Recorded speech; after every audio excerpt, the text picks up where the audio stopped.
Hey guys, welcome back to my channel. Today we will be going to discuss about diabetes mellitus in pregnancy.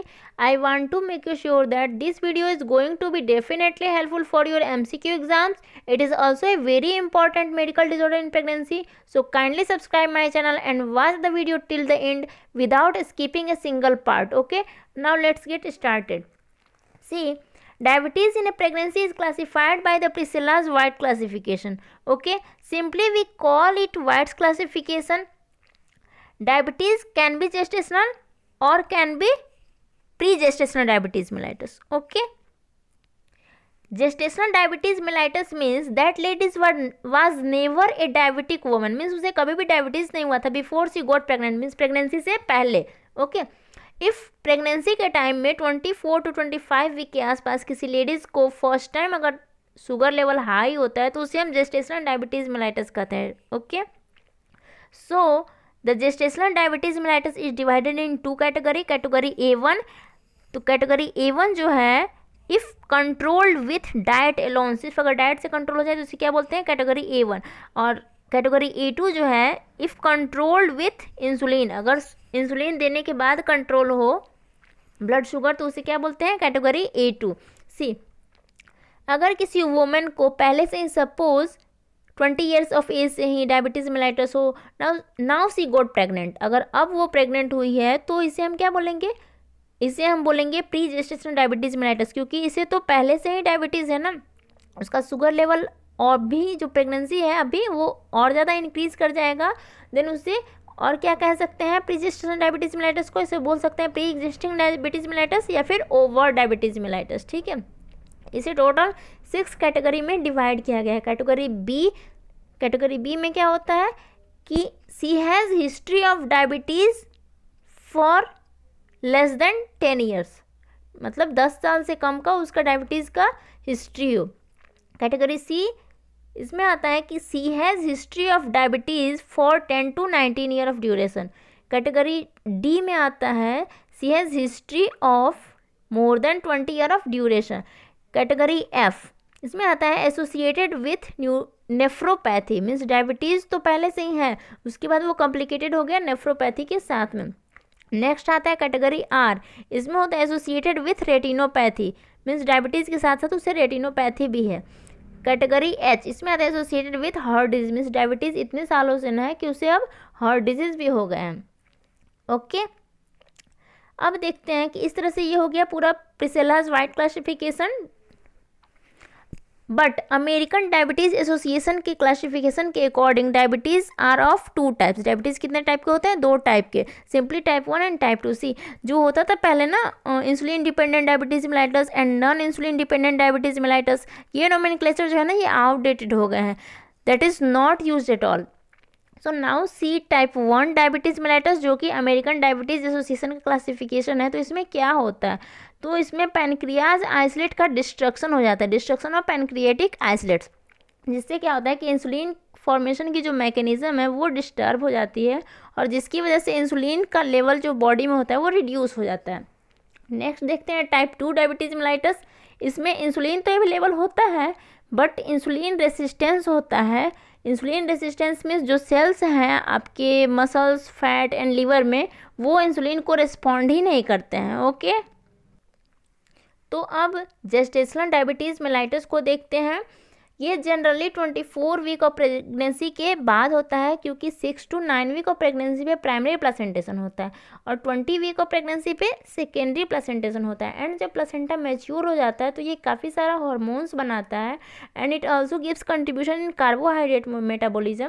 तो carbohydrate का metabolism में भी help करता है. तो placenta कौन सा हार्मोन बनाता है जनरली, तो ये बनाता है सबसे पहले तो एक ह्यूमन प्लासेंटल लैक्टोजन, जो कि एक इंसुलिनेज इंजाइम है. ठीक है, और ये क्या करता है, इंसुलिनेज एक्शन करता है, मीन्स इंसुलिन को डिस्ट्रॉय करता है.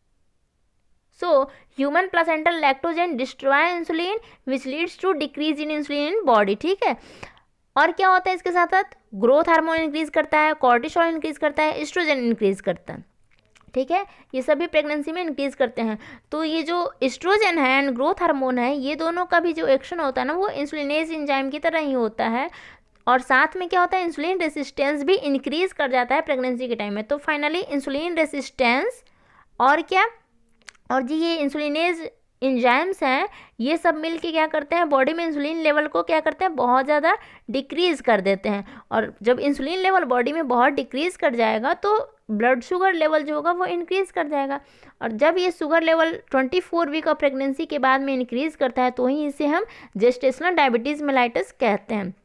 सो हर प्रेग्नेंट लेडीज़ को 24 वीक के बाद में screening for diabetes mellitus, gestational diabetes mellitus कराना जरूरी होता है। Now let's see the screening test for diabetes mellitus.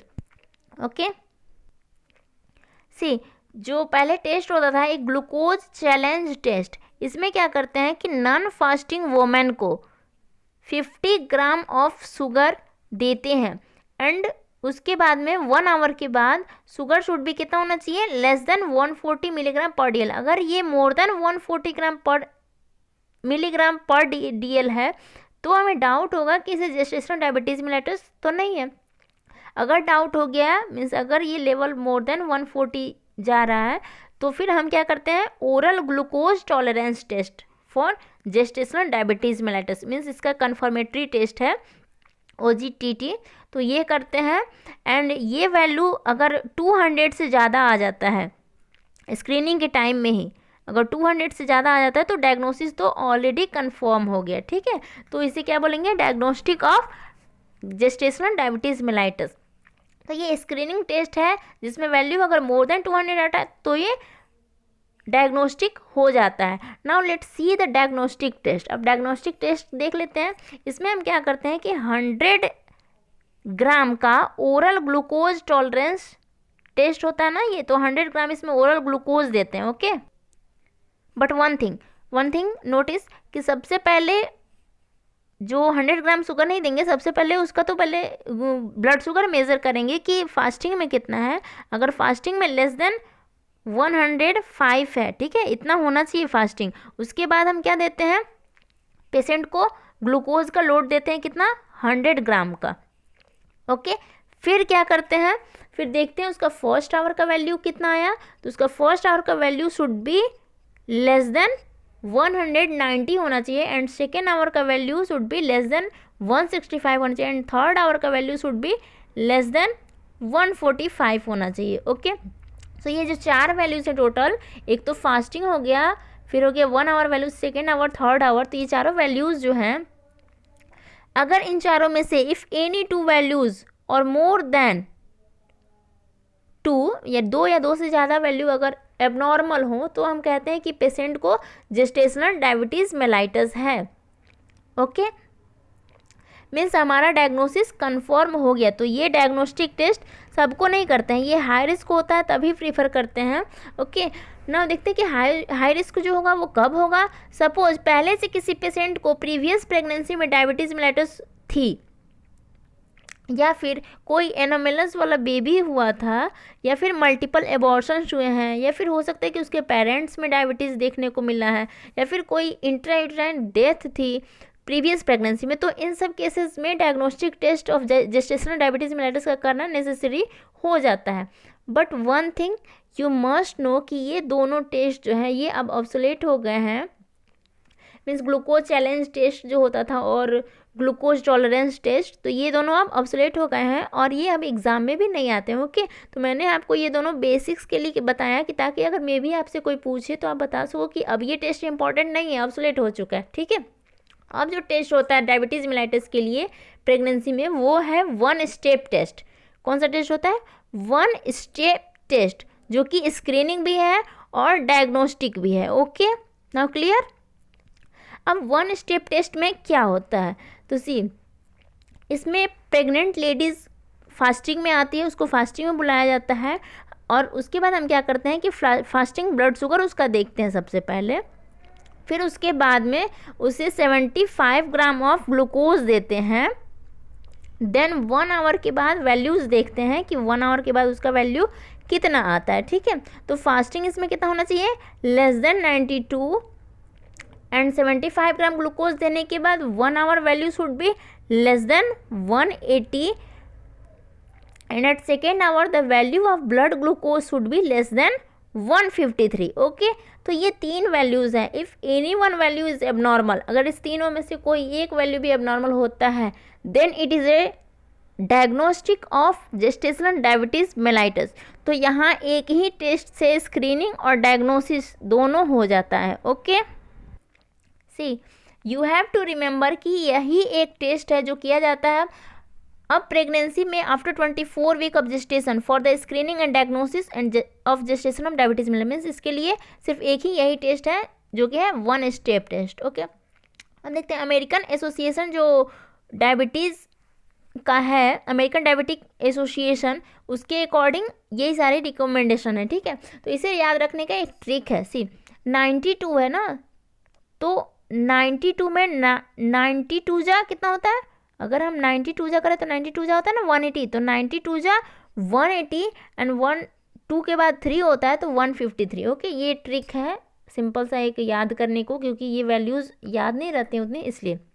ठीक है, तो diabetes in pregnancy study group of India, ये है डिप्सी, इसको शॉर्टकट में बोलते हैं। इसकी भी गाइडलाइंस है जो कि सिर्फ इंडियन के लिए बनाई गई है। ये हमारे इंडिया में, पिछला जो था वो तो अमेरिका का था, अमेरिकन डायबिटिक एसोसिएशन का, लेकिन जो इंडिया के लिए पर्सनली बनाई गई है, तो ये जो है इसको हम डिप्सी बोलते हैं शॉर्टकट में। इसके अकॉर्डिंग 2 या 3 बार शुगर टेस्ट करने की ज़रूरत नहीं है। तो यू नो ना कि इंडिया में पेशेंट खासकर वोमेंस अपने हेल्थ को लेकर उतना ज़्यादा एक्टिव नहीं होती हैं, तो इसलिए डिप्सी गाइडलाइन के अकॉर्डिंग जब भी 24 वीक के बाद कोई भी प्रेग्नेंट लेडीज़ आती है चेकअप के लिए, अगर वो फास्टिंग नहीं भी है तब भी हम ये टेस्ट कर लेते हैं और थोड़े से वैल्यूज़ में चेंजेस कर दिया जाता है। ओके, तो जब वुमेन जो है वो नॉन फास्टिंग हो तो भी उसे 75 ग्राम ऑफ ग्लूकोज लोड दे देते हैं, और after 2 hour blood sugar level check करने पर उसका शुगर कितना होना चाहिए, शुड बी लेस देन 140 होना चाहिए। ओके, 2 आवर के बाद में वो देख लेते हैं 140 से कम होना चाहिए। If after 2 hour sugar level is more than 140 then उसे हम जेस्टेशनल डायबिटीज़ मेलाइटस कहते हैं। ठीक है, if it is more than 120, अगर 120 से ज़्यादा है मीन्स 140 तो नहीं है, तो then we call it deranged gestational glucose tolerance. Means अगर ग्लूकोज टॉलरेंस यहाँ पे थोड़ा सा डीरेंज हुआ है, उसको डायबिटीज़ अभी है नहीं। If it is more than 200, अगर ये 200 से ज़्यादा हो गया तो इसे हम क्या बोलेंगे, diabetes in pregnancy. See here, more than 200 diabetes in pregnancy, less more than 120 तो इसको बोलेंगे deranged gestational glucose tolerance, and अगर मोर देन 140 है तो इसको बोलेंगे जेस्टेशनल डायबिटीज़ मेलाइटस। ओके, अब देखते हैं कि WHO गाइडलाइन जो है ना, WHO की गाइडलाइन वो भी अप्रॉक्सीमेटली सेम है, बस इतना डिफरेंस है कि WHO की गाइडलाइन के अकॉर्डिंग पेशेंट इसमें फास्टिंग में होती है, और जो डिप्सी की गाइडलाइन है उसमें फास्टिंग में रहना कोई ज़रूरी नहीं होता। ठीक है, now let's discuss pre gestational diabetes mellitus. ठीक है, तो हो सकता है कि कोई लेडीज़ को पहले से ही डायबिटीज़ हो और उससे मालूम ना हो, या फिर मे भी कोई पेशेंट हो जिसे 15 ईयर ऑफ एज में ही शुगर हाई रहा हो, तब से वो क्या कर रही हो, डायबिटीज़ की मेडिसिन ले रही हो। और एक और सिचुएशन होता है कि प्रेगनेंसी के बाद जब फर्स्ट ट्राइमेस्टर में लेडीज़ आती है, तब सपोज़ वो 7 या 8 वीक पर आई। ठीक, ये तीनों सिचुएशन आप देखो, पहले से डायबिटीज़ है, या फिर वो पहले से डायबिटीज़ की मेडिसिन ले रही है, या फिर प्रेग्नेंट लेडीज़ आई फर्स्ट ट्राइमेस्टर में लेकिन उसको पता नहीं कि उसको डायबिटीज़ है या नहीं है, फिर है या नहीं आपको भी नहीं पता है, तो आप उसका जो डायबिटीज़ का स्क्रीनिंग टेस्ट है वो करोगे या नहीं करोगे। ठीक है, see diabetes in pregnancy means diabetes which is because of pregnancy. ठीक है, जो प्रेगनेंसी की वजह से होता है तो उसे हम बोलते हैं डायबिटीज़ इन प्रेगनेंसी, तो that should be ruled out after 24 week. वो 24 वीक के बाद हम पता करते हैं ना, क्योंकि जेस्टेशनल डायबिटीज़ मेलाइटस जो होता है वो 24 वीक के बाद होता है। बट यहाँ पेशेंट फर्स्ट टाइम आई है और वो भी 6 to 7 वीक ऑफ जेस्टेशन पर, तब क्या आप उसकी प्री एग्जिस्टिंग डायबिटीज़ की स्क्रीनिंग करोगे या नहीं। See now we will be discuss कि इफ़ मदर को जेस्टेशनल डायबिटीज़ मेलाइटस है तो क्या बेबी को क्या क्या प्रॉब्लम हो सकती है। और अगर डायबिटीज़ पहले से है तो मदर को क्या प्रॉब्लम हो सकती है। Remember one thing, gestational diabetes हमेशा कब होती है, 24 वीक के बाद होती है। तो 24 वीक के बाद जेस्टेशनल डायबिटीज़ मेलाइटस की स्क्रीनिंग करते हैं। ओके, इफ़ 24 वीक के बाद मदर की शुगर लेवल इंक्रीज़ करेगी तो बेबी को हाई शुगर की प्रॉब्लम हो सकती है, बट एनोमलीज नहीं होंगी, क्योंकि बेबी का ऑर्गेनोजेनेसिस जो होता है वो फर्स्ट ट्राइमेस्टर में ही हो जाता है। 9 to 12 वीक तक सारी ऑर्गन फॉर्मेशन हो चुकी होती हैं। तो जब ऑर्गन बन रहे होते हैं, जब बेबी का हार्ट फॉर्मेशन हो रहा होता है, डायफ्राम बन रहा होता है, जब अदर सारे ऑर्गन का फॉर्मेशन हो रहा होता है, या फिर रोटेशन ऑफ गट्स हो रहा होता है, उस टाइम अगर शुगर लेवल मदर का हाई हो जाए तो क्या होगा, तो फ्री रेडिकल इंजरी होती है।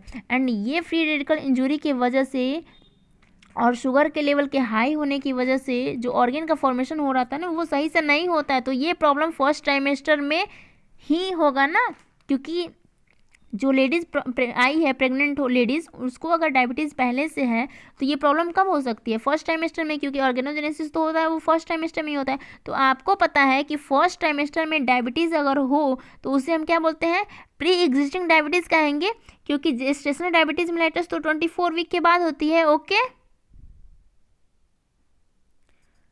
तो ऑलवेज रिमेंबर वन थिंग कि जेस्टेशनल डायबिटीज़ मेलाइटस में एनोमलीज नहीं होती हैं। सो फर्स्ट ट्राइमेस्टर में high blood sugar level is directly proportional to anomalies. Okay, इसलिए फर्स्ट ट्राइमेस्टर में अगर कोई भी प्रेग्नेंट लेडीज आती है तो उसका शुगर लेवल चेक करना ही पड़ेगा। तो diabetes of pre existing type, जिसे हम ओवर डायबिटीज़ भी कहते हैं, उसके वजह से एनोमलीज होते हैं। मैंने अभी तक कई बार रिपीट किया, सो प्लीज़ रिमेंबर इट। सो हम फर्स्ट ट्राइमेस्टर में स्क्रीनिंग करते ही करते हैं, और किस प्रोसेस से करते हैं, by the glycosylated HB means HbA1c, आपने सुना होगा। इसे किया जाता है, इसका लेवल जो है लेस देन 6.5 होना चाहिए। और दूसरा हम क्या कर सकते हैं, सीरम फ्रुक्टोजामिन टेस्ट कर सकते हैं। इसकी वैल्यू कितनी होनी चाहिए, 258 to 288 माइक्रोमोल होनी चाहिए।